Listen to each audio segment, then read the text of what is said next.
लियास अहमद माधो लाल San की गली च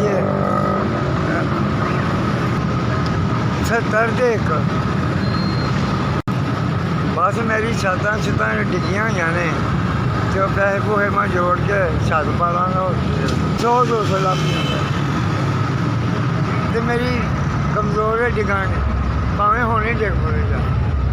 मेरे को इन्ने नहीं है मैं शतीरी तो कोई बाले पा सका मजदूरी कर दियां थोड़े सामने तो चलो 4 पैसे कट्ठे होन ते बाले ते अपना शतीरी वो मैनू अल्लाह वास्ते खुआ दे मोबाइल नहीं है नाले मैनू जाच भी नहीं और कुछ नहीं आ कार्ड का नंबर ही है मेरे को बस दस देना लियास अहमद गली नंबर 106 महला उसी मस्जिद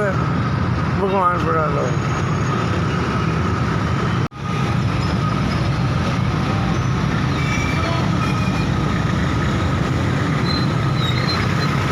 ₹4000 अल्लाह पाकिस्तान पाक जिन्हें मैनू दिता अल्लाह बड़े दे तो कोई मैं छत का इंतजाम करके तो मैं पा लेना जिन्हें मैनू पैसे दिते ने अल्लाह भला उड़ा करे बच्चों तंदुरुस्ती देवे बाबा जी मैं तो यह हो जिन्हें दिता मैं उन्होंने दुआवां ही देनिया बाबा मैं होर की करना मैं अपना बाले बूले या अल्लाह जिन्होंने मैनू पैसे दिते ने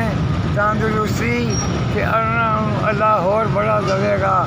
पाकिस्तान बड़ी मेहरबानी जिन्हें पैसे जी बड़ी मेहरबानी मेरी मदद की